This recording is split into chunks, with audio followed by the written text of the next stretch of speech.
Hello, everyone. Welcome to day 3 of MEDays, and thank you for joining us for this panel. Today, we're going to be talking about tackling the global food insecurity disorder and crisis and what strategies for sustainable answers. Before I start introducing our stellar panel over here, I would like to start by framing the food insecurity crisis.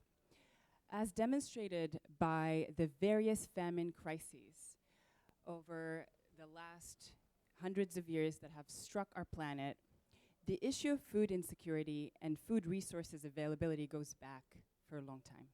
What we call today food security corresponds to a set of conditions that guarantee a population's access to a qualitative and quantitative food supply at all times. However, it's estimated that 9.8% of the world's population was affected by undernourishment in 2020, compared to 8.4% in 2019, according to the latest SOFI report. So this is a crisis that has been affecting human history for all that we remember. Unfortunately, in the 21st century, we should be able to overcome these challenges. With the last round of crises, from the migration crisis to COVID, the pandemic that has plagued the entire world and cut supply chains and disrupted the food industry, it has become clearer that we need more fast-paced, responsive solutions to food insecurity. So without further ado, I would like to start introducing our incredible panel here that spans the entire globe. We were joking that we make the UN in between all of us.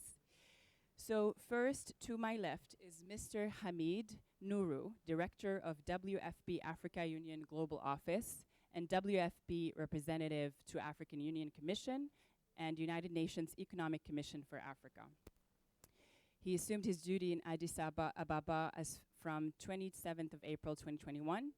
Prior to his current appointment, Dr. Nourou was the representative and country director of the World Food Programme in Sudan from 2019 to 2020, and the representative and country director of India from 2015 to 2019, proceeding with Global Alliance Livestock Veterinary Medicines from 2009 to 2014, and from 2006 to 2008.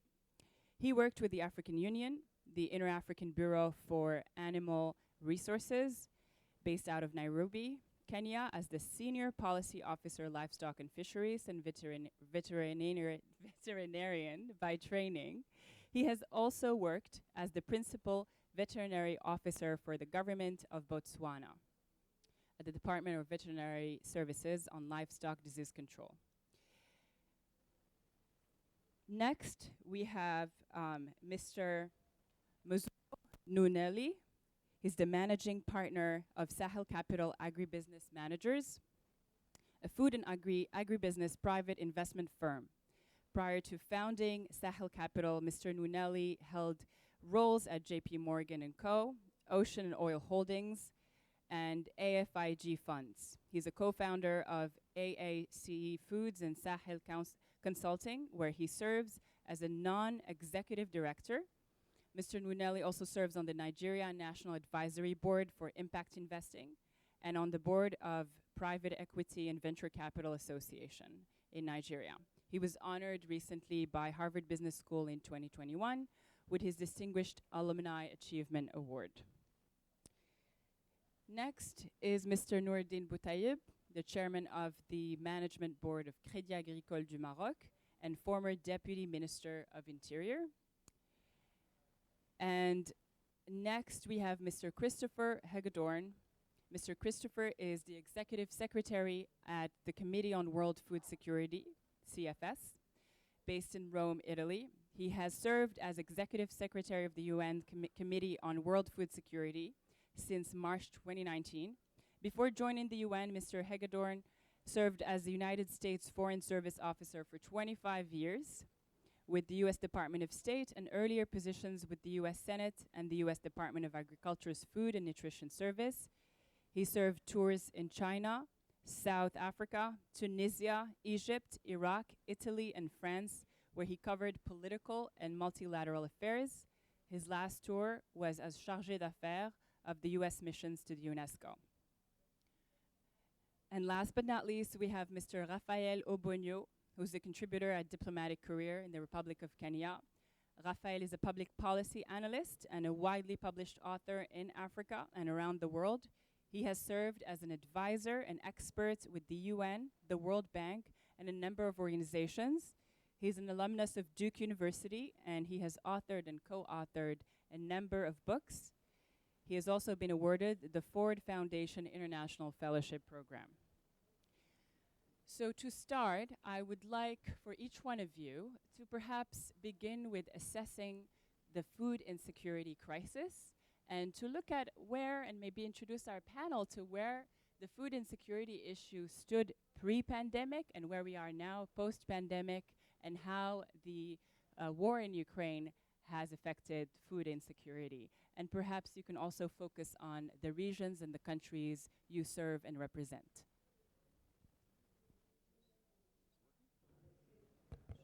Fine. Hi, everybody. My name is Hamid, as she said. A very, very touchy topic, I must say. Food insecurity globally. The figures that we see are incredible. The world is much hungrier now than it has ever been in the history of mankind. You've mentioned some figures here, so just roughly about 900 million people, plus or minus. But the most important factor is when you look at the difference between 2021 or 2020, late 2020, and now, the numbers have become more staggering even. We've got a 56% more people hungry in Africa between last year and this year. Last year was 42 countries in Africa. Now it's almost getting up. Well, it was 41 countries. Now it's about 48, 49 countries. It's unbelievable if you look at the figures. So on all overall, globally, we are seeing that most of these figures also are intertwining with conflicts on the continents, not just in Africa but everywhere, where you have more. 68% of hungry people come from areas where there is conflict, which is also very, very worrying. But apart from that, you have the normal figures like stunting of children in Africa, 61 million, wasting in Africa for children, 12 million, anemia, more than 40%. I mean, I just go on and on and on. So it's really, really, very worrying. And I'm not going to go into all the figures because there are just too many. But it will suffice to say that it's not good, it's getting worse. And we have to do something about it. And we have to do something now. The war in Ukraine and the recent pandemic, I was thinking of what best words to use. And some words came to mind. One is vulnerability of people. People are becoming more and more vulnerable, more and more hungry. Desperation. People are leaving the continent in Africa. They are trying to look for other places because they cannot survive, they cannot eat where they are. Fragility of our food systems is another word that comes to mind. So it's a new whole social order that's happening. So to answer your question, what can we do? I just have a few areas, maybe policy areas that we can look at. We all know about the 4 C's. The 4 C's, of course, is the climate change. This is something which is going to take a very long time, but we have to be smart about it and act now for the future. But even if Africa gets the $100 billion that it needs to address climate change, it's still going to take 2 or 3 decades to address it. You look at things like the cost of food. Cost of food will always remain high, especially when you import. Africa last year, 2021, imported between, depends on which source you want to go to, 45 billion to 60.8 billion, depending on which source you look at. Importation of basic staple foods, not finished products, just basic staple foods, maize, rice, sorghum, soya beans, basic food. $60 billion last year imported into Africa. Of that, I know very well wheat from Ukraine alone was $5.1 billion. Just wheat from one country, Ukraine, $5.1 billion. So if you look at the other factors, which COVID, you will always have things like COVID, what we call emerging diseases. Today it's COVID, tomorrow it's Ebola, the next day it's monkeypox. Something will always come up.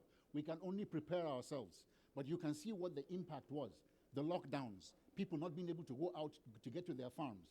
But by and large, the last C, which is conflict, I think is the most important one, because that is the one which is more or less man-made and something that you can not easily, but you can bring the warring parties together in the presence of using food as a tool towards bringing about peace. And WFP has done this in quite a number of instances globally. You might have known that we got the Nobel Peace Prize in 2020 was because we were bringing warring factions together and using food as a tool towards bringing about peace. So we do definitely have to address conflicts on the continent and other areas as well, globally, because it does predispose to insecurity. Some very quick solutions, I would think. Increasing agricultural productivity, very important. Governments must strengthen agricultural production and invest in resilient food systems. This is very, very important. Africa has the land. 68% of the African land mass is arable land that you can use for agricultural, whether livestock or crops. You have got the water. I think when we were kids, in school, they used to tell, Nile, Niger, Senegal, Congo, Orange, Limpopo, Zambezi. These are the great rivers of Africa. The only greater rivers are Mississippi, Yangtze, and one or two Amazon. They're all here in Africa. And you also have people who are involved in subsistence agriculture in Africa, which is small scale, behind your house, on your small plot. Everybody's involved in this, so the labor is there. And we also have a new demographic, what I'm seeing here today, the youth of Africa. They are they want to get involved in agriculture, quick agriculture, commodities, things like that. So we need to invest in the youth, promote diversification, and build policies that can help to encourage this. Mr. Hamid, if you don't mind, before we go in depth into solutions, I'd like to give the other panelists a chance to fully assess the food security crisis. Mr. Noordin, can you speak to Morocco specifically in North Africa, where it stands in food security? Merci beaucoup. Je pense qu'il y a la vision africaine globale, mais je pense que le Maroc a une situation particulière. La situation pré-pandémique et pendant la pandémie et post-pandémique, j'étais en charge à l'époque au ministère de l'Intérieur de ce sujet avant d'être au poste que j'occupe aujourd'hui. Et en fait, nous avons pu gérer ça grâce à de l'anticipation. L'anticipation en essayant de voir quels étaient les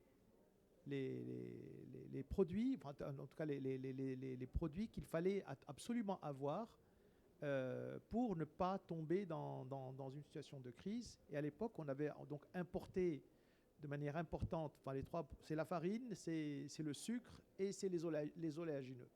Et donc on avait fait des importations massives de ces trois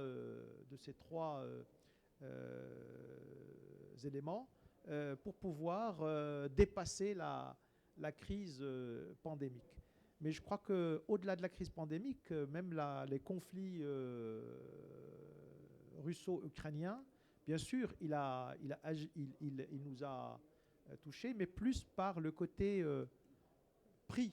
C'est-à-dire il y a eu l'élévation des prix, l'explosion des prix du blé. Avant, il y avait déjà l'explosion des prix du soja et de tous les ingrédients qui permettent de permettre la production de l'huile alimentaire. Et donc, c'est plus un effet prix qu'un effet pénurie. Par contre, je pense que pour répondre à la question de l'insécurité alimentaire, ce qui nous réellement préoccupe au Maroc, c'est plutôt le facteur changement climatique. Et donc, que je préfère appeler dérive climatique, c'est-à-dire qu'on n'est plus dans un changement qui bouge de temps en temps, qui revient à là. On est plus dans une tendance qui va aller en s'aggravant et pour laquelle il faudra trouver des réponses. Je ne sais pas si c'est... Je laisse ça plus tard. D'accord.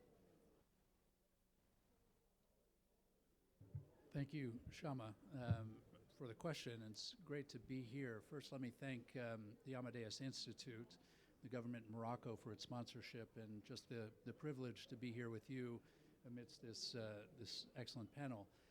The situation, you asked, Shama, about the status, where we stand, and of course, most of our attention is on the conflict in Ukraine, but long before that, the situation on global food security or insecurity was already quite challenging The prices of food were particularly high already. The numbers of food insecure were already extremely high.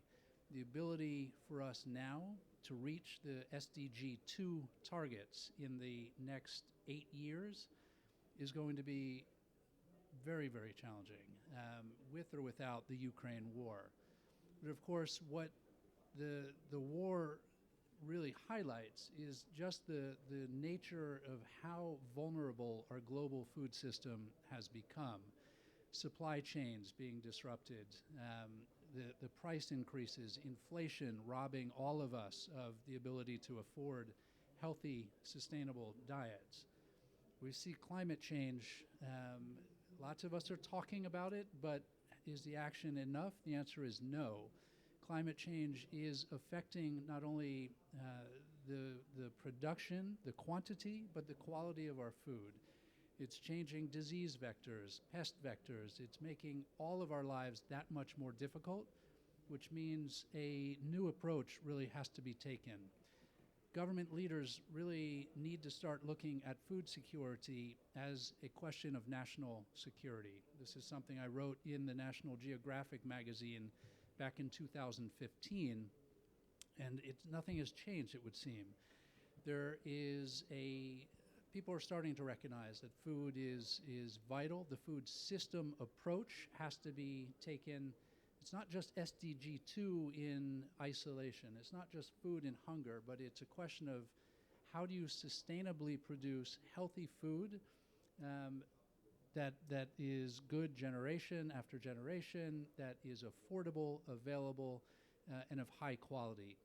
What a lot of people don't think about, of course, when you look at the Horn of Africa, take as an example, people are starving. That is an emergency situation. Our friends at WFP are doing an outstanding job responding. But it has to be a long-term investment question. It has to be a food systems approach which looks at all the elements, including climate, including the quality of food. The number one killer in the world, number one killer is unhealthy diets. That's disease, people dying of cancers, of diabetes, heart disease.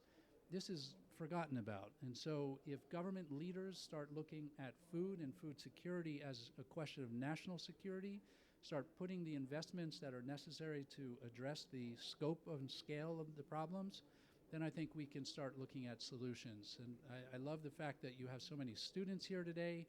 These are your problems you're inheriting, and you're going to be the solution, particularly the number of young ladies here. So I'll stop with that, but thank you, Shama, again.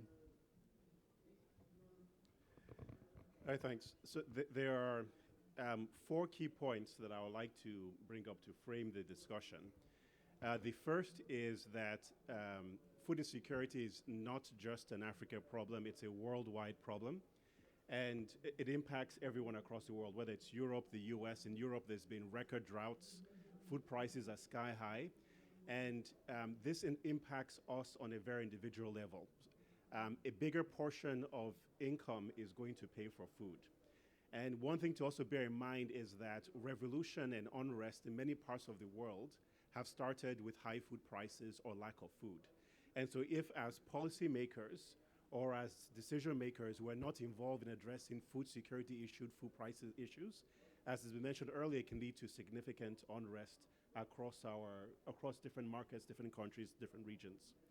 The second point is that in Africa especially, we're very import dependent for food. A big chunk of our food, 60 billion, larger, smaller, we don't have the exact stats, is imported from other parts of the world. Now, the reason this is of concern and of high risk is that what we're seeing today is that there are countries in the world that in the past have been net exporters of food, today are restricting exports of food. We've seen Pakistan announce limitations on exports of rice. There have been other countries doing that.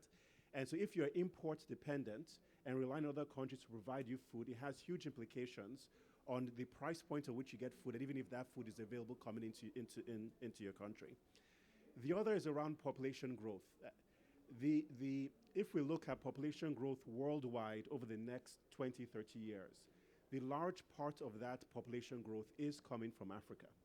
So it's not just enough to maintain food production. We need to significantly increase food production on the continent to meet this demand. And there's a range of requirements. There's policy, there's capital investments, a range of requirements around how do we do this in a sustainable fashion.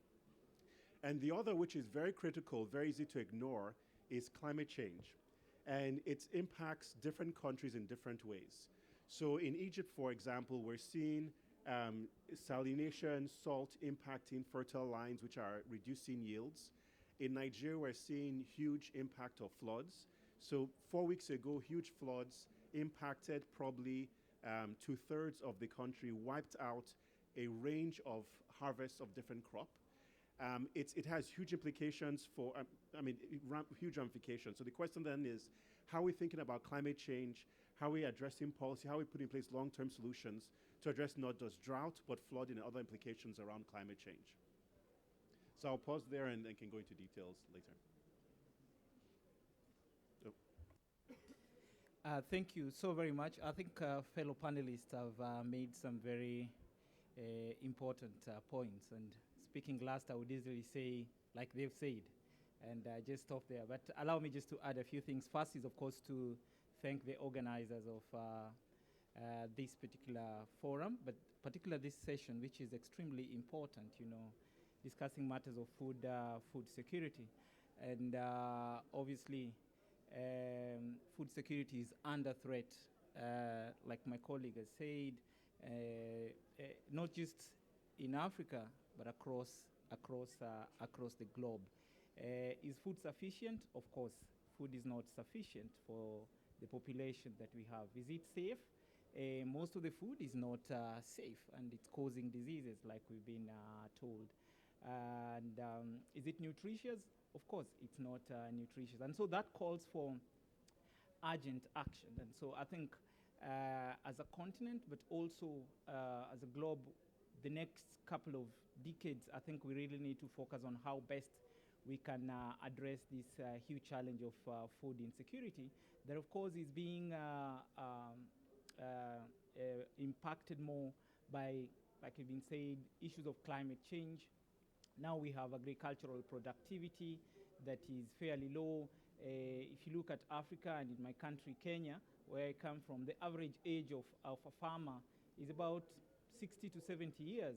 It basically means that there are fewer people who are engaged in farming.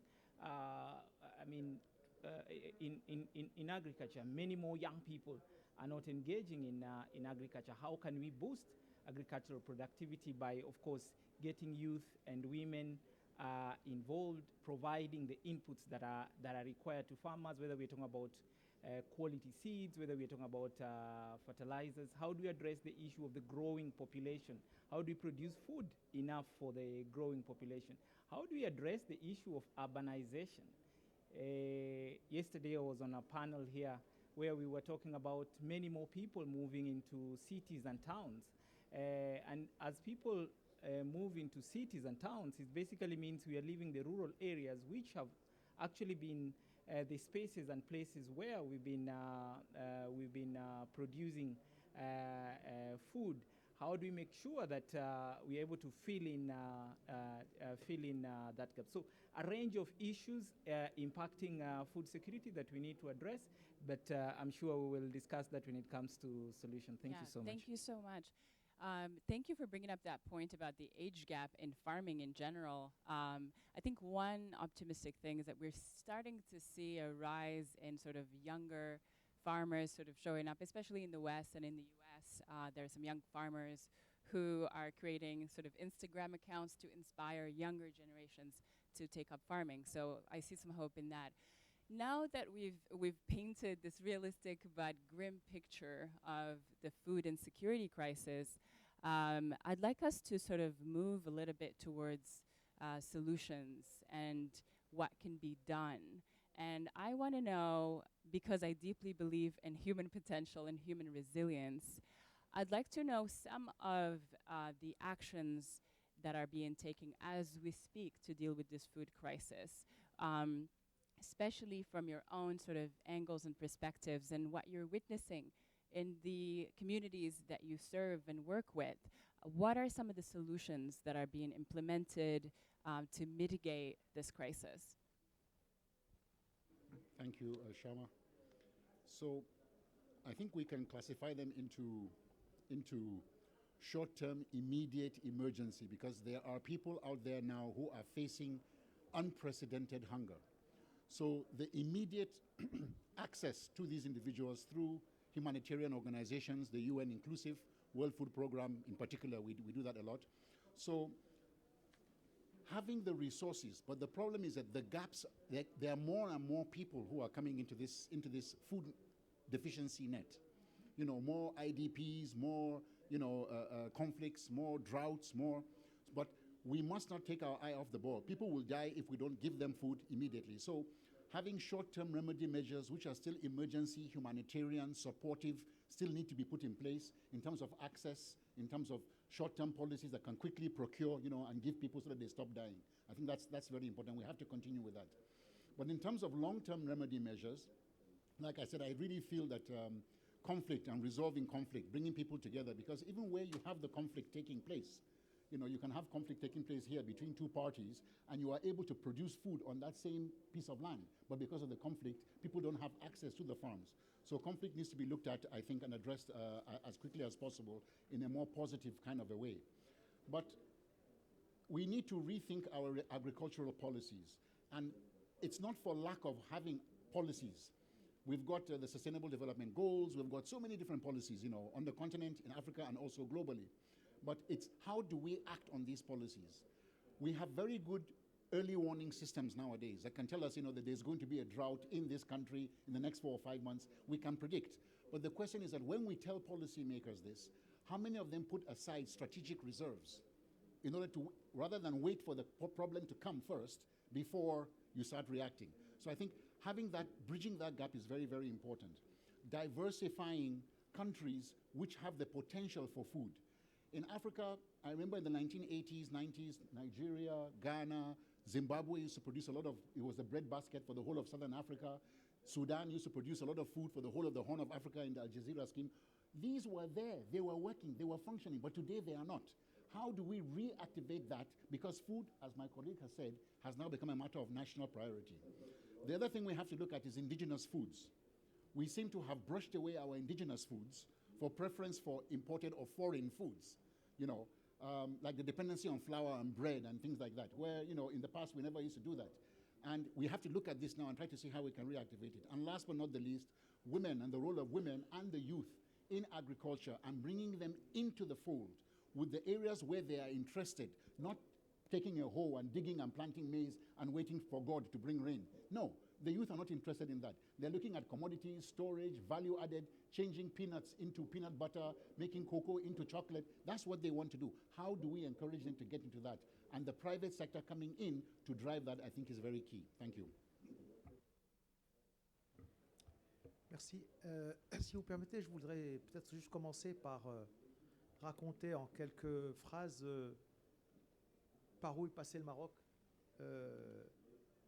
Le siècle dernier, le Maroc s'est littoralisé. C'est-à-dire que la population, au XXe siècle, depuis le début du XXe siècle, la population a plutôt s'est installée le long des côtes, et donc une bonne partie de notre population s'est retrouvée à Casablanca, à Rabat, de Agadir jusqu'à Tanger, et en allant de l'autre côté jusqu'à Saïdia sur la côte méditerranéenne. Et cela, le progrès aidant, a ramené aussi, a facilité de tirer les moyens, les ressources en eau qui étaient dans les châteaux d'eau intérieurs vers ces zones côtières, alors que nos ancêtres, nos aïeuls, eux, étaient plutôt à l'intérieur des terres, dans les oasis, dans les villes qui étaient le long des... où il y avait un oued qui était là, et donc c'était une attitude beaucoup plus en rapport avec l'aridité et avec la rareté de la ressource. Le progrès technique a fait oublier un peu cela, et on a eu des années normales, donc le progrès aussi de l'économie a fait que le pays s'est développé un peu autrement. Et puis, les 10 dernières années, on a vu quand même que ou même les 20 dernières années, que les ressources, les apports ont commencé à se réduire petit à petit et sans nécessairement tout de suite réagir à cela parce que bon, et je pense que c'est dans le monde entier, les changements climatiques, oui, ça existe, mais ce n'est pas encore pour aujourd'hui, c'est encore pour dans quelques années. La réaction qui a été faite a été une bonne réaction dans la mesure où on a essayé de réduire les pertes. Parce qu'au début, on a eu une très bonne politique des barrages qui a démarré dans les années 70, initiée par feu Sa Majesté le roi Hassan II, et qui a permis au Maroc, grâce au fait de cette politique des barrages, de combattre l'irrégularité des apports et de permettre, bon an, mal an, s'il y a juste une année de sécheresse sur 3 ou sur 4, bon, on ne la voyait pas parce que les barrages étaient là pour régulariser. Mais on était dans l'abondance parce que la population n'était pas encore importante. Donc, on récupérait l'eau dans les oueds et puis, bon, avec beaucoup de pertes, etc. Donc, quand la ressource a commencé à baisser, l'État marocain a réagi pour pouvoir réduire toutes ces pertes, pour essayer, en fait, il était dans une course contre la montre pour essayer de garder le même niveau de productivité, mais avec moins de ressources en eau disponibles. Mais les 5 dernières années, on a vu que les allocations en eau pour l'irrigation ont fortement chuté. C'est-à-dire qu'aujourd'hui, par rapport à ce qui doit être alloué, on doit être à entre 10 et 20% de ce qui devrait être... Donc aujourd'hui, la situation, je pense qu'elle est, on en a vraiment conscience. Et ça ouvre des opportunités et des horizons nouveaux parce que jusqu'à maintenant, tant qu'on se disait que la ressource était là, c'était difficile de sortir d'une gestion de l'offre. J'ai besoin de plus d'eau, ben je cherche un nouveau barrage, je cherche une nouvelle adduction, je fais ceci, je fais cela. Maintenant, de toute façon, l'eau, le volume d'eau, il est restreint et encore, il va diminuer. Et donc la seule manière de faire, c'est d'abord d'aller vers le volet gestion de la demande, en jouant sur la tarification, en jouant sur les économies d'eau, en faisant appel au maximum à la technologie, pour pouvoir utiliser juste ce qu'il faut comme ressources en eau nécessaires pour que, en faisant arriver l'eau jusqu'à la plante et pas en arrosant ou en envoyant ça en gravitaire, mais également par la tarification, par le tarif. Mais cela ne suffira pas parce que ça va demander du temps. Je pense qu'on est, comme l'a dit aujourd'hui mon collègue, on est dans une course contre la montre. Et cette course contre la montre nécessite d'aller vers des solutions non conventionnelles. Des solutions qui ne sont pas conventionnelles, c'est-à-dire il faudra aller vers le dessalement d'eau de mer, il faudra aller vers la réutilisation des eaux usées épurées. Heureusement, le Maroc n'est pas un pays africain enclavé comme la République centrafricaine où nous avons 3500 km de côte et nous avons commencé résolument à aller dans cette direction. Et l'idée, c'est de faire 2 choses. La première, c'est de pouvoir permettre de continuer à alimenter, bien entendu, le peuple marocain en maraîchage, en fruits, etc.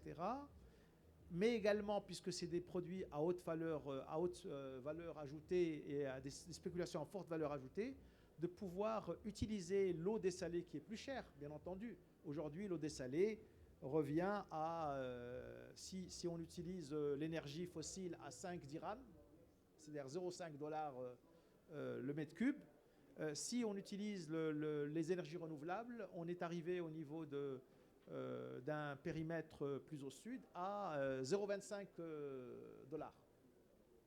Donc ça rend ces spéculations beaucoup plus intéressantes.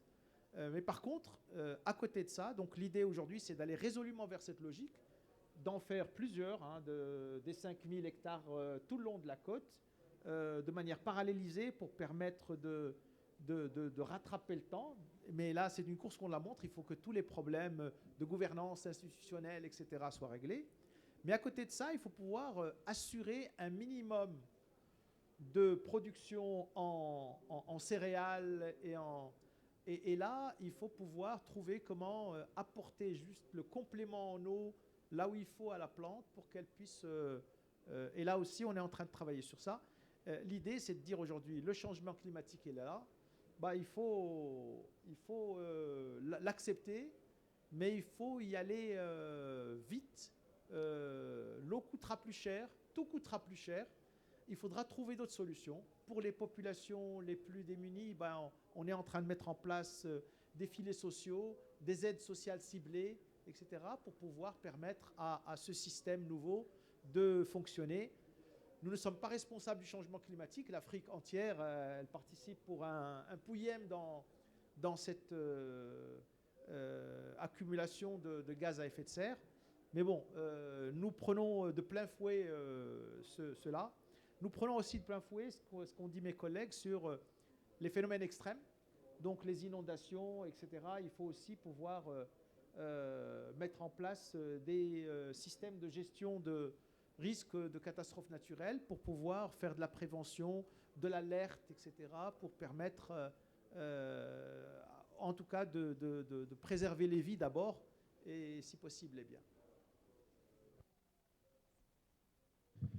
Thanks, Shaman.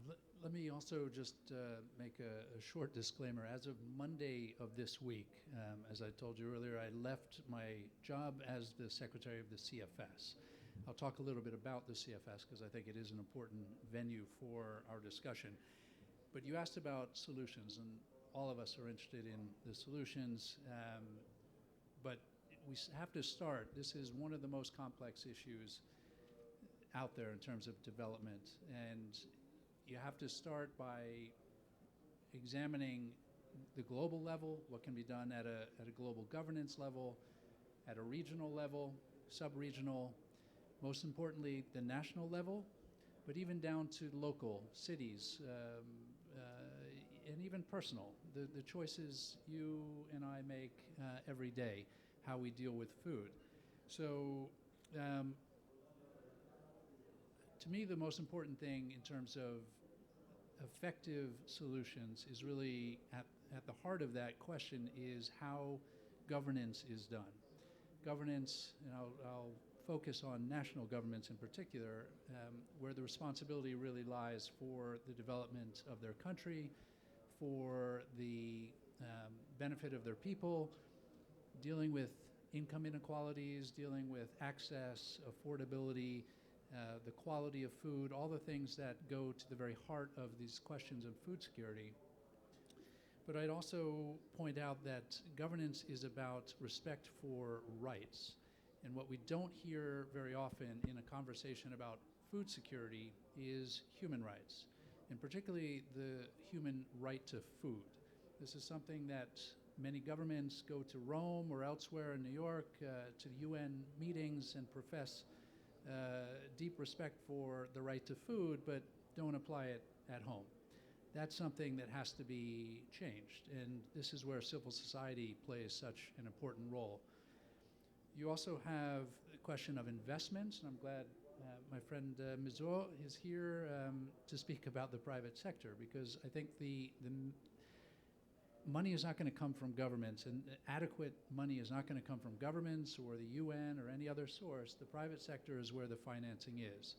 The question is, how do you make food, farming, agriculture profitable, sustainable, and frankly, de-risk the investments that are so badly needed. Education, we talk, that's another SDG goal, but they're very infrequently linked, right? The investment of these young students who were here earlier, but all of us, every day, how food affects us, our nutrition, just basic human values of surrounding food. It has to be part of the education system in every country, Africa, America, China, wherever. That's given not enough attention in my opinion. So there are, in addition to the level of analysis, whether it's global or local, we also have to be very clear on what we're trying to achieve. Is it immediate, right? Are we trying to save lives because people are literally starving to death? That's where the WFP and Hamid spoke a moment earlier. That's vital. There is not enough money going to emergency food programs and projects. WFP executive director speaks of a $10 billion bill for which we're short, and that means we need to do something to save lives. So it's the immediate emergencies, then it's the medium-term development objectives, and that has to deal with investments, as I said, education, as I said, but things like science, data systems that are functioning. In Africa, there are very, very few countries that have effective data systems whereby agriculture and food data, food nutrition as well, where data is collected, analyzed, and actually deployed for policy decision making. There's just a breakdown, and so that has to be fixed. Innovation, right? We all understand innovation is key, whether it's scientific innovation, business innovation, or simply the way we think differently. That too is innovation. That has to be very high on the agenda of priorities for fixing our food systems. And then longer term, this is, again, repositioning food and agriculture in our systemic thinking to make sure that, as I said at the very start, it's a question of national security. We can get into other finer details on this, but I'll leave it for now. Thanks. We have roughly $55 million worth of investments in different value chains across Africa. We've invested in dairy. We have large-scale farming operations in rice and cassava. We have a shea export operation, edible oils, poultry. And with these investments, we face many issues. How do we produce products, food products that are affordable to consumers and we still make a profit? How do we get raw materials and crop inputs from farmers at the right price point, the right quality, consistency so that our factories and plants can operate? For our large-scale farming operations, how do we get the right yield? Do we have appropriate financing? Are policies supportive of us? How do we attract capital to the sector? How do we get talent into our companies? And these are very important issues and sort of frame, how we think about the sector and the issues. So if look at policy, for example, I'm a big believer in free trade, free market. At the same time, I think it's very important for countries to be very strategic about how they encourage and enable local business, which could imply some level of protectionism, which could imply some level of support, and which is also not unusual because we see that same dynamic in US and Europe and Asia. So how are we doing that for our own countries?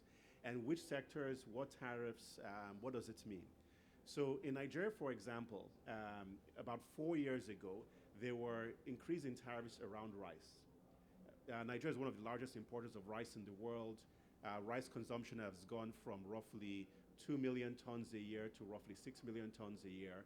And there was a concern and a drive to see how do we grow more of that rice domestically. Now, if we look at the past 2-3 years, there has been a significant increase in rice production in Nigeria. Now, the challenge with tariffs, though, is how do you ensure that you have the right tariffs, the right policies, so you still, you're not raising prices for consumers? Because you put in place some policies, the risk is you enable business, but you increase prices from consumers. How at the same time do you ensure that as you build businesses, enable businesses, they can be competitive versus international companies? So it's critical to see how do you support local business while at the same time ensuring long-term competitiveness. The second key point is how do you aggregate and drive capital and financing to the agriculture sector? Right now, for many African countries, probably 3-4% of banks, the loan portfolio of banks is in agriculture. There are a few banks that have, like here in Morocco, that have a significant exposure to the sector, but for most banks, it's a very small allocation. And what we've seen in many cases is that is less of a availability of capital, but more how do you wrap around the technical support So whether it's with farmers, whether it's with small agribusinesses, they can actually absorb that capital. So with us, a big chunk of what we do is not just giving capital to companies, but wrapping around that technical support. We help build the management team layer. We find agronomists, we find CFOs, chief financial officers, we find that management team layer that can actually help entrepreneurs scale the business. We see how we can provide extension services to farming communities, but this needs to be done at scale. Private sector can be involved, but it needs to be done at scale. If you look at the ratio of extension workers to farmers in many African countries, it's very, very small. And so what we need to figure out from a policy perspective is how do we bring that technical support to farmers, agribusinesses to address this particular issue. The other is, if you look at a big chunk of capital coming into the continent, a lot of it is from international investors, who are bringing dollars, bringing euros to different countries to invest. And these dollars at the same time leave when there's a shock or concern, which dries up the money that's available. So we also need to look at how we're mobilizing investor deposits from banks, how we're mobilizing long-term pension funds that can invest in agribusiness infrastructure, can provide long-term financing to the sector. So we have domestic capital that is local currency that is going to develop this sector. Because if we don't have local currency, local capital being invested in long-term agribusiness projects, it'll be very difficult to get the scale and the penetration of capital that we need. And then looking into just a little bit more specifics around, just touching on supporting again as well. I think it is very important not to disconnect policy going to the sector and how we're ensuring it reaches those that really need that support. So you have policy designed, and the framework for the policy always is, this policy is going to help small farmers, we're going to enable small farmers, increase yields. But then we also find that the biggest beneficiaries of this policy tend to be the larger agribusinesses, who are better positioned to capture this value addition. So there also needs to be thoughts around how do we craft policies for the sector, but at the same time, how do we ensure that these policies also benefit those that really need, benefit small farmers, small SMEs, small agribusinesses. And there are a couple ways this can be done. From a capital perspective, it can be around tracking and allocating capital based on size restrictions so that larger agribusinesses don't capture that. It could be additional investment into farmer extension, which is hard to do because you're effectively training workers to go into rural areas and engage with small farmers, but it's critical to do that. It is seeing how it is around technical training, how are you pulling in small businesses into different forums that can provide that wraparound support that they need. And I think this is going to be very critical because if you're going to bring in capital to the sector to drive change, and I mean, this is very pertinent to many of the companies that we oversee and manage, is how do we get that support to ensure that we can have the growth and scaling that we need for these companies. Thank you so much. I think this is the most exciting part of solutions. I mean, we already know the problem, but I think what is required are solutions. And I mean, there are multiplicity of factors that we need to consider and strategies that we could employ and that are being employed. One, I think, is the question of policy that I think my fellow panelists have already shared. I think policy is extremely important so that way we are not reactionary. We are thinking long term. We have governments that are more proactive, so we are not waiting for a calamity so that we can react to it. So policy is very important. And I think we don't say this enough. It is important to emphasize that policies provide, a firm foundation for planning, for budgeting, for issues of monitoring and evaluation, and just building partnerships. So policy is really, really key if you're to address the problem of food insecurity. The second thing for me is the issue of investing in agriculture. I think we are not investing enough in agriculture, and a good example is our continent, Africa. You will find that there's very little national budget that goes into agriculture. in 2003, African leaders came together, and I think they developed this declaration, the Maputo Declaration, that required that governments try and put in at least 10% of the national budget into agriculture. If you look across the continent, very few countries have been able to even go up to 5% of the national budget into agriculture. So unless we invest in agriculture, then we'll not be able to increase agricultural productivity. We'll not be able to address the issue of food insecurity. So investment for me is extremely key. The third point that I think is also very important is focusing on smallholder farmers, and my colleague just also did discuss that. If you look at Africa, 80% of food that is consumed on the continent is actually produced by smallholder farmers, but they get very little support from government and various partners. So how do we make sure that we support smallholder farmers by providing, making available, making accessible, and making affordable farm inputs to these smallholder farmers is extremely important. The other point for me is about supporting women and youth. And let me talk particularly about youth.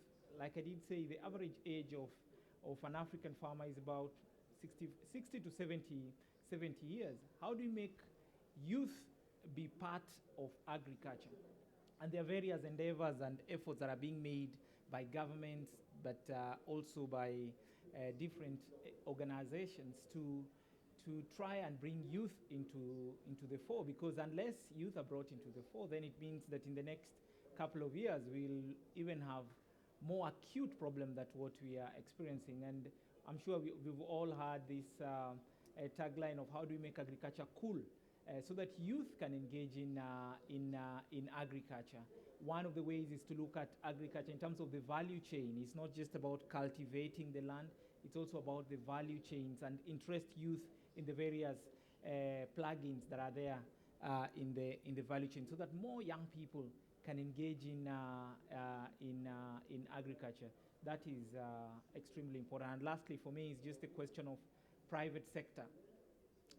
And again, my fellow panelists have already highlighted that it is very, very important for governments to realize that private sector have a critical and an important role if we are to grow our food levels, because it is the private sector that has got the monies, like we've been told. It is the private sector also that have the sort of the capacity to embrace but also support the various innovations that are required, the appropriate technology that is required in agriculture. So there is need for stronger partnership with the private sector. I think we haven't seen enough of that. Many times we've just seen the government driving the agenda perhaps by itself, but it is also important to bring into the space of agriculture the private sector, and by that governments across the continent but across the globe need to create the enabling environment in terms of legislation, in terms of the support they provide, so that other stakeholders can also contribute into the issue of food security. So for me, that is what I would say for now. Thanks. Thank you so much to all our panelists for such an in-depth assessment and evaluation of what needs to happen, both on the policy level and in the private sector, and in terms of cooperation and partnerships between all of these elements to move the food security challenge forward. And on that, I have to say I work a lot on regional integration in the Middle East and North Africa. And obviously, you all know about the Abraham Accords and the peace agreement that was signed between Morocco and Israel a couple of years ago. And so I want to ask a specific question to Mr. Boutayeb and Mr. Chris, specifically because you represent the US and Morocco, who were involved on the trilateral agreement. And specifically, why am I bringing this? Because food security and water security was very much part of the equation and very much part of the incentive for these agreements, and bringing in a lot of the sort of good practices and the know-how from Israeli tech companies to these sectors was really, really discussed and pushed forward in a lot of the rhetoric and the language around the accords. And obviously, many MOUs were signed as a result of these agreements in the direction of more food security and water security. So I want to ask you guys, Chris and Mr. Boutayeb, about what you think these accords and agreements, and just having more of a context of sustainable peace and cooperation in the region. And I know Mr. Hamid really stressed the need to move beyond conflict so that we can move towards solving food security issues.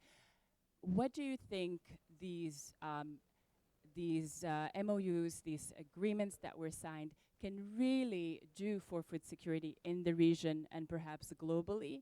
And what kind of partnerships, whether they're private or public-private partnerships, can be sort of ushered in and you want to see ushered in and implemented in this region?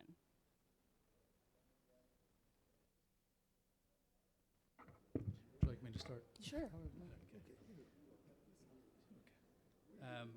Well, to begin, I'd simply point to the political nature of the question of food security. All right, the fact of the matter is the world produces enough food.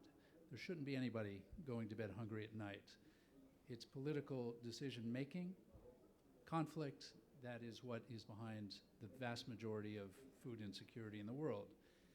So anytime you have a breakthrough diplomatic event, such as the Abraham Accords, where you have leaders who are taking the very challenging diplomatic decisions towards peaceful coexistence, that's a win. The fact that you bring partners together who have different skills and experience to benefit each other, again, a huge win. Israel has fantastic technologies around food production in a water-scarce environment. That, of course, has very direct appeal and connections to other countries in this arid zone. So the more we can see the end of conflicts, as I said, is probably the single biggest driver of food insecurity around the world. The more success that diplomats have and leaders have in finding ways forward towards peace, towards peaceful coexistence, the better. And we should all be looking to support our leaders in that regard. But peace also brings trade, as you said. And what I've seen in the statistics for Africa in particular, trade between African countries has so much potential. I mean, the numbers are incredibly low. You're more likely, if you're sitting in Kenya, for example, you're more likely to be able to get a product that was grown in Nigeria from a European supplier rather than shipped across the continent. So those numbers need to go up, and the investment to support it. But at the core, it's a political commitment. And this is where I talked about global, regional, national. Regional initiatives are huge. And I'd like to see the African Union and the sub-regional organizations really doing more around food security, living up to the commitments at Malabo, which was mentioned earlier. But this is a global issue. So kudos to those political leaders who are making those tough decisions towards peaceful coexistence, and more of it's needed. Les accords d'Abraham, je pense que la situation du Maroc est assez particulière du fait qu'il y a une large communauté d'Israéliens d'origine marocaine, et donc ça a été plus des retrouvailles qu'une découverte entre deux peuples, hein, puisqu'il y a quand même Et de ces retrouvailles, depuis la signature, il y a eu une intense activité entre les deux pays dans tous les domaines. Et si je reviens au domaine de l'agriculture, il n'y a pas une semaine qui se passe sans laquelle je ne parle même pas de niveau étatique, hein, je parle de privés qui partent en Israël ou des investisseurs ou des compagnies israéliennes qui ont des services à offrir viennent au Maroc. Je crois que ce que j'ai dit tout à l'heure sur l'importance, l'acuité du changement climatique qui est aujourd'hui là, nous rend encore plus intéressante cette coopération entre les deux pays parce que, comme l'a dit mon voisin de gauche, Israël, du fait qu'elle devait se débrouiller dans un climat plus qu'aride, désertique, a développé des technologies très avancées et a poussé à l'extrême limite l'utilisation des techniques de dessalement et même l'utilisation de l'eau dessalée à des distances de plus en plus éloignées. Donc ça nous donne, ça rehausse nos ambitions parce qu'au début on pensait peut-être rester juste sur une petite bande littorale dans laquelle on pourrait utiliser cette eau dessalée.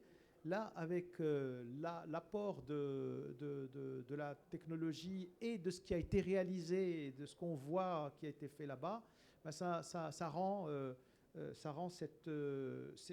le possible encore plus important. Donc de ce côté-là, c'est sûr que les accords d'Abraham et le retour à la normalisation des relations entre Maroc et Israël apportent un plus évident au Maroc sur ce volet de la sécurité alimentaire à travers l'amélioration des techniques, le recours à toute la palette de ces techniques, mais également tout ce qui est au non conventionnel, parce que là, je pense que nous avons une carte à jouer. Bien entendu, cela ne peut que rejaillir positivement petit à petit, c'est à travers les relations économiques, à travers les échanges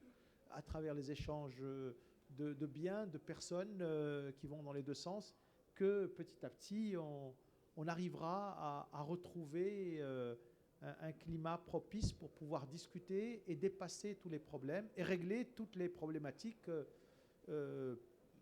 locales. Hein. Il y a un problème qu'il faut régler sur place entre Israël et la Palestine, et je pense qu'il faudra trouver une voie juste pour pouvoir et une issue qui permette aux deux peuples de vivre en paix et de permettre à toute la région d'arriver à dépasser les conflits dont a parlé mon voisin de droite et qui rend difficile de travailler sur ces problématiques de sécurité alimentaire. Je crois que c'est important. Je voulais juste peut-être rajouter une chose. Au Maroc, puisque mes collègues ont parlé beaucoup de l'importance de l'intervention de l'État, l'État marocain a toujours accompagné l'agriculteur marocain avec une panoplie de produits, avec l'appui technique et nous, Crédit Agricole du Maroc, nous sommes également le bras financier de l'État pour pouvoir apporter et huiler ce qu'il faut huiler pour que le financement qui est octroyé par l'État puisse atteindre le petit agriculteur. Je pense qu'aujourd'hui, on est dans un challenge de capillarité. Comment pouvoir atteindre le petit agriculteur et ne pas rester... et on est en train de travailler sur ces éléments-là. Donc il y a toujours cet équilibre à trouver entre la grande agriculture qui est productive, qui est intensive, qui permet d'assurer le minimum, et l'agriculture, je dirais, au niveau des petits agriculteurs, qui est vivrière, qui permet de garder une économie locale. Et donc le Maroc essaie de garder ces deux agricultures. La première, la jeunesse, oui, c'est vrai que il faut garder les jeunes. Et je crois que pour que ça soit cool, Aujourd'hui, il y a le digital qui arrive et à travers le digital, les jeunes, à travers la technologie, à travers les services, il y a de plus en plus de jeunes qui s'intéressent à la modernisation de l'agriculture, de leur parcelle dans le territoire. Thank you so much. On that note, before I open up the floor to questions, I want to double down on tech and digitization with Mr. Nunelli. If you could give us a little bit of maybe inspiration, a little boost, a little bit of a vision as to how tech companies and private equity can come together with governments and farming and agricultural communities to dream up new solutions, and how ambitious can we be? How inspiring and what can we strive for in terms of real, tangible solutions that are provided by the private sector that also expand and scale social impact when it comes to food security. So I'm really interested in also inspiring the young generations. What kind of thinking are they required to have today? What kind of ambitious projects can they dream up to solve this crisis in ways that make profit, in ways that are sustainable, and that obviously benefit their communities? Thanks. An important question. Now, before I respond, I would also just caveat that we are more growth capital established companies, but we do monitor tech and what's coming through earlier on in the pipeline. And I'll break tech into two categories. There's probably more traditional technology, which we tend to ignore, but its seed, its mechanization, is issues around that. But I think what you're probably also referring to is big data and other things that can be leveraged. Now, I'll tell you what we've seen, and I'll mention the difficulties and where the trends are. We've seen companies that are taking as much data as they can on a range of different metrics, whether it's satellite imagery, looking at large-scale farming to understand potential for crop density, yields, moisture levels in the farms. We're seeing people taking data to help better determine and forecast pricing. We've seen people taking data to help predict rainfall patterns to then determine how you can then best determine your farming practices. Now, at the same time, as this technology is being put into place, we've actually seen the companies that are implementing this are having more success selling services to Western companies versus African countries. And using that technology then, I'm particularly thinking of a company based out of South Africa that is doing this. And part of the challenge is, how do you get that data? I think it was mentioned earlier, difficulty of getting data into your system. And how do you then, when you get that data, use it to develop products? It's actually very hard to pull that data in. And now where we have invested and where we think there is potential is around distribution of food and consumer products. So we backed a company called Trade Depot last year that moves food and consumer products from manufacturers to informal retail markets. And they, in many cases, bypass existing distributors. And the reason they're able to do this is because they can, at the informal retail market level, they have insights to what is being ordered, which products, which price points, so they can pass that data on to food manufacturers. So as they're now figuring out distribution, they can ensure the right products are getting to the right parts of the country where there's more demand and allocate products that way. But I think with technology, I think we're still some years away from fully harnessing, just because of the difficulty of access to data. I do want to touch on a different issue, though, which is the framework for how we think about food. Because I think that it's easy to ignore that framework. For many of us, food is very personal. When we think about food, we think about family, how we grew up, our culture, but we ignore many times, or we're not aware of, the external influences that impact our food preferences.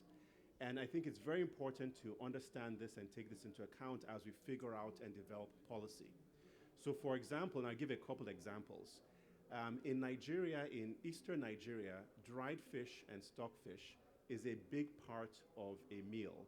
And you cannot tell a mother at home that you cannot prepare a soup without this dried fish or stockfish. However, this was not the case pre-1970. And so what happened around 1970 is Nigeria was in a civil war. There was a lot of hunger and starvation. And Nordic countries sent dried fish as aid to Nigeria, particularly eastern Nigeria. And that now became an input into food and food products. But the average person today is not aware of that influence. If we look at Senegal, Senegal is probably one of the few countries in the world that the national dish, teboujen, is made with broken rice, and is actually more expensive to buy broken rice than long grain rice in Senegal. At the same time, that context is during colonial times, France took long grain rice to Europe and short grain broken rice to Senegal. But at the same time, it's been integrated into food. 25 years ago, Nigeria did not eat instant noodles, dried noodles you use hot water to eat. Today, it's the 10th largest market in the world. Why? A company spent a massive amount of advertising dollars to promote convenience. Nutrition is not nutritious, but they advertise as nutritious, and this became a huge part of diet. And if we think about our own traditional foods, whatever those super grains are, how are we then thinking about, from a policy perspective, a narrative perspective, about encouraging, influencing, changing food consumption? Because it's not just about production, it's about how we're influencing the taste patterns in some form or the other, and whether we're influencing to local produced foods, local grown, local grains. It's very critical. If you think about Japanese food worldwide and how it's perceived, Chinese food worldwide, how it's perceived. It's also to be aware of that there's significant government level influence, allocation of advertising budget, branding that goes into that beyond the individual private sector marketing of food. So as we think about food security, as we think about the food ecosystem, it is how we're thinking and crafting policy. We need to also take into account the external influences that are going around that food conversation and dynamic as we craft policy. Even bread. Bread is universally eaten around the world, but also in many cases did not originate from many parts of Africa, but it's a key. There's riots and unrest when bread prices go up. How do we think about changing and addressing this narrative, even as we craft policy for food systems, food production, and food security? That was incredible. Thank you. And I'd love to open up the floor to questions. Yes. We'll start with the lady here. Yeah. If you can just introduce yourself quickly and then say your question. Thank you. My name is Licia. I'm a co-founder of the NGO Listening Inspires and Listening to the Earth. My questions are twofold. I have a question for Mr. Nuru. You talked about positive approach to conflict, and really I celebrate that. But I would love to know, how does it look like for you to have a positive approach to conflict? And then my second question is about, you said, and some of the panelists said that cool, we want to entice the youth with being cool, and I just think it's great. But part of me just cannot, think that cool obeys the law of fashion. So it's not very, for me, and it's not a sustainable answer. And we hear, I think, thinking about more sustainable answers. And Mr. Hagedorn, you mentioned values. I think you said that human values should be taken into account in our education. And I would like to think about what are the values that our youth can tap into, so that they can be inspired from within, and for the long run, more than just following a trend. Thank you so much. Okay, I'll try to answer the first question. So, positive approach to conflict. Yes. I guess what I'm also trying to coin is being more proactive, because I can give very good examples. It's not just Africa. I mean, we're talking about conflicts in Yemen, now in Ukraine, in Afghanistan, it's everywhere. Conflict, by definition, is a difference of opinion between two or more parties. They don't agree on something, and then they now have a conflict, okay? And this human approach to try to see how you can resolve, but we should be looking at it from three perspectives. The first one is pre-conflict, before a conflict happens. What are the various factors that you're seeing? Rising food prices, tensions between ethnic groups, tensions between religious groups. Those are just political things that are brought in to fuel the conflict. And when it sparks, then the match is lit. It just continues to now having a domino effect. So what are those things that we can look at? Early warning systems, geosurveillance, rising water tables, or decreasing water tables. And how do we put that information to the policymakers so that they can begin now to take proactive decisions before it happens? Secondly, when a conflict already happens, unfortunately, stopping access.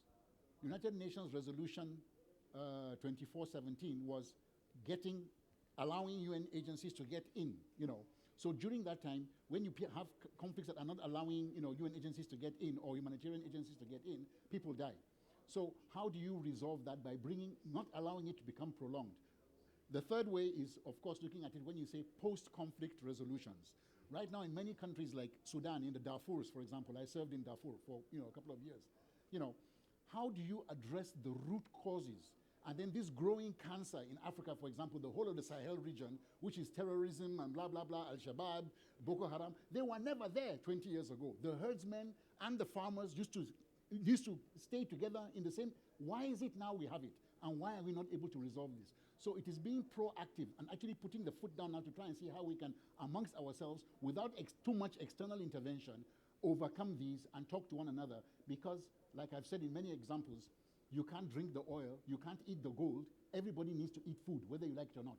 And even those who are on this side or on that side of the conflict need food. How can we address that? So I think really it's being more proactive in conflict resolution. Thank you. I was going to talk about your question around youth, cool, how do we encourage in a sustainable fashion. So the past 3 years, we've had an initiative to just address this. We've partnered initially with 5 universities in Nigeria, and during COVID and since COVID, we've made it virtual to pull in students from outside Nigeria into a session. So we do it once a year. And it's around changing narratives and perceptions about agriculture.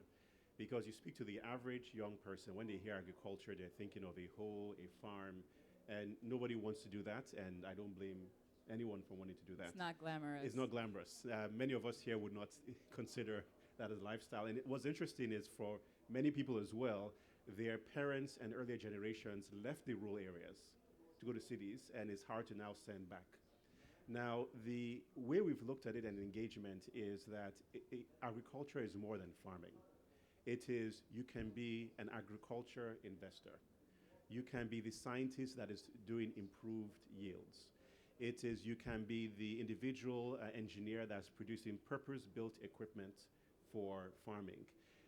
It is, you can be an accountant that is working in agribusiness and is bringing case studies to showcase real people in the sector that are doing things beyond farming. And at the same time, when it is farming, to showing that there are examples where it is more sophisticated, higher end, and so that it's more prestigious, if you like it. And just changing that narrative. And I think it wouldn't change and bring a critical mass of people overnight into the sector, but I think it's important to have that conversation, have that engagement, and show case studies, such that we get the best and the brightest wanting to go into the sector versus wanting to leave the sector. Because if that doesn't happen, as the farmers age out and retire and pass away, there'll be nobody farming the food that we need to eat. And so it's very critical. Yeah, and I think just to add, it's more complex than just the tagline making it cool for the youth, but it's about realizing and appreciating that we're dealing with a different generation whose interest are quite diverse and different from the adult generation and the past generation. So how do we make them embrace agriculture? And there are a couple of things that perhaps we need to do. One is at the level of education, that our education systems now need to integrate,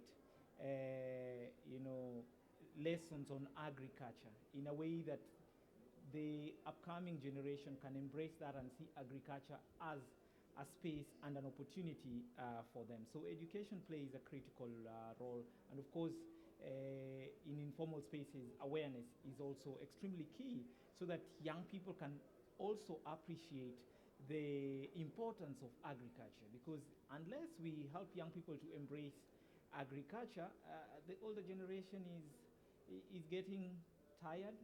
Who is going to provide food for us, and the food that is safe and is nutritious? And lastly, it's just about developing the right strategies. And I've seen in Kenya, for example, there's now a particular strategy that targets the youth on matters agriculture. We no longer call it even agriculture, it's even called agripreneurs now, so that young people can already start appreciating that, oh, this is an area that I can also make a living. We've even been told that the next millionaires and billionaires will come from agriculture, a way of making youth appreciate that you can also make it in that space. You do not just need to be in different spaces to make a living. So I think there are multiplicity of, or rather multiple strategies and ways of making it cool, more than just making it fashionable for youth. And there are many examples across the continent of how various governments are making endeavors, different agencies and organizations are trying to pull youth into this space. Thank you. And Chris, do you want to respond quickly to human rights and values? But Yeah, very just quickly. quickly, because we have to take more questions. No, Thank you. I've already spoken about the human right to food, but I think the values that I would hope our younger generations, my own children, start tapping into, really from a space of care, generosity, the spiritual element of food, which I think all of us understand, whether it's Islamic, Jewish, Christian cultures, the importance of food is written throughout the book. And what hasn't been mentioned so far, but it's such a big part of the fight against food insecurity, is the food waste, right? I mean, fast fashion, fast food, it's contributed so much to the depletion of our natural resources, a sort of lack of values about what's really important. So I think if we can tackle the problem of food waste, which the FAO estimates to be around 40% of production, even higher in Africa, it's unsustainable. It's outrageous, actually. So thanks for the question. I think that's an important thing Thank to you so remember. much, and we're taking more questions. Yeah, lady in the back.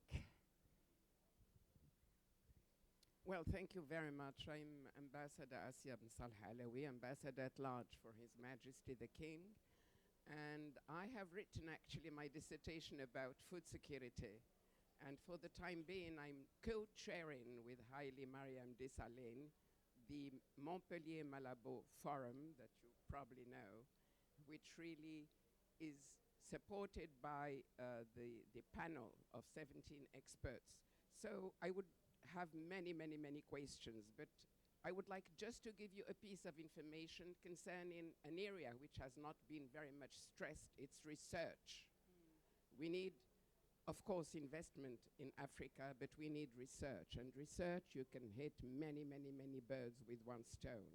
I would like to give you very short information about what Morocco is doing in that respect in Africa, because we are having the University Mohammed VI Polytechnic is doing partnerships research upstream with all the important MIT, Florida Tropical Fruit, Tsukuba, French universities and institutes, just name it, mirroring research in Ben Grir in Morocco, and 14 outreach research in 14 African countries. The interest is that you can improve the attractivity of the field of agriculture for the youth, because it becomes more rewarding to get into the sector. It does provide solutions through many, beyond the soil mapping and fertilizers that, of course, Morocco is doing for a few countries. So I'm very much interested in this aspect, because you, at the end of the day, taking care of the end beneficiaries, improving their knowledge, as the example we're having with Ofouet Boigné in the Ivory Coast, to make sure that women, who are really the end beneficiaries, are actually monitoring their own production from upstream until the marketplace. So I think this type of things, unfortunately, there are too few examples, of that. But if we could improve this way of doing things, this will improve considerably the attractiveness of agriculture for youth. And the advantage, which is not last but not least, is that we will be keeping our brains in Africa, and they will be really better prepared to answer the challenges of, just name it, climate change and transformation of the systems of food that we are looking for, and much supported by the United Nations summits and so forth.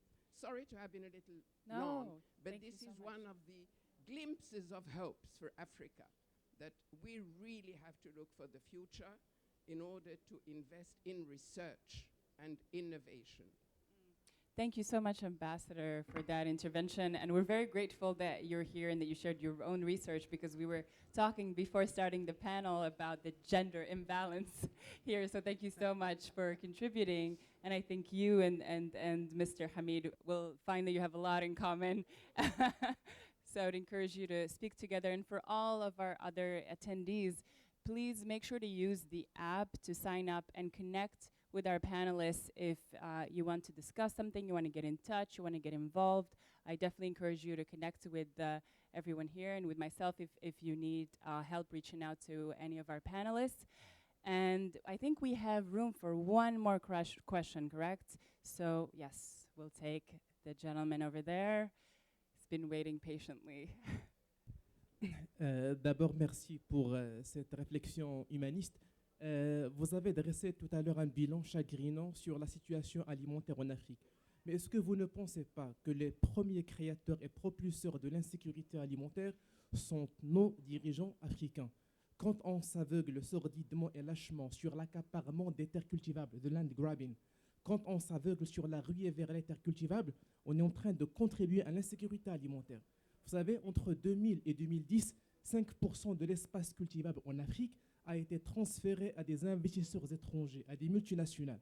Cela veut dire que le nombre d'hectares par habitant a baissé de 5%. C'est vrai si on considère que l'accroissement de la démographie est absent. Mais si on considère la réalité de la croissance de la population en Afrique, le rapport hectare par habitant a gravement baissé.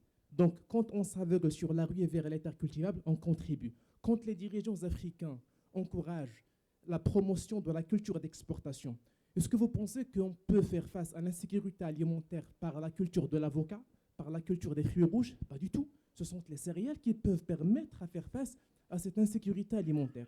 1 kilo d'avocat n'est pas uniquement insuffisant pour répondre à l'insécurité alimentaire. C'est d'abord une production qui consomme des ressources hydriques assez importantes. 1 kilo d'avocat consomme 1000 litres d'eau. Imaginez, messieurs, 1000 litres d'eau pour produire 1 kilo d'avocat. Donc on est en train d'exporter effectivement de l'eau. On est en train d'exporter et de produire des cultures qui n'ont aucune relation, aucune importance sur la préservation de la sécurité alimentaire. Le plan Maroc vert mené par notre pays, je le salue, mais je le conteste profondément. Parce que c'est un plan qui a permis effectivement d'encourager des cultures d'exportation et qui n'a pas pu effectivement permettre de répondre à l'insécurité alimentaire. Parce que c'est la culture des céréales qui peut permettre à répondre à cette insécurité alimentaire. Donc, directement, est-ce que vous ne pensez pas qu'il est temps aujourd'hui à démondialiser, il est temps effectivement à démarchandiser la terre en Afrique? Merci. Merci beaucoup, monsieur, pour la question. Est-ce que vous pouvez vous présenter aussi avec votre nom, votre titre? C'est Adnan Abdelrahman. Je suis un professeur agrégé d'économie. J'enseigne en classe préparatoire. Parfait. Merci beaucoup pour votre patience et votre militantisme aussi. Merci, merci à vous. Who would like to, yeah? I can start. For sure. I understand where you're coming from on this, and I think it's a very, very important question. And I think the term we have to use, and I wrote it down here in part of my notes, appropriate technology. It is the appropriateness of the technology. And usually, appropriate technology is simple. The people already have those solutions, or they have had ways in which they have been using it before. We need to listen to the people themselves at the grassroots level. This is what is very, very critical. And Madam Ambassador, just to let you know that I used to be a researcher, in my previous life. We have 286, the last time I counted, African research institutes, agricultural research institutes in Africa, apart from agricultural colleges. These are just research institutes on the African continent. And each and every one of these has done a lot of a lot of in-depth research into local materials in terms of the nutrient value, the yields, and this and that. We have a very bad history in Africa of importing foreign research. You cut and then you paste here. It doesn't work like that. Yes. Using appropriate technology is what we need to do. So I think that's exactly what maybe will be the answer. Thank you to so much. your And I think we question. have 30 more seconds, so if any of you feel really passionate about addressing the question. Can I just say, the issue of land management, land governance, land grabbing is certainly a vital piece of the puzzle, one of many. I would point you to voluntary guidelines that were approved 10 years ago in the CFS, voluntary guidelines on the governance of tenure. These are non-binding guidelines, but if your government is not using those, you should ask why.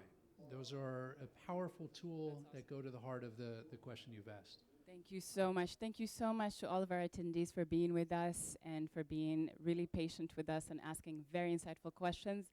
And please, if you can join me in applauding and thanking our panelists for their deep insights today. Thank you so much. Thank you, and enjoy the rest of MEDays.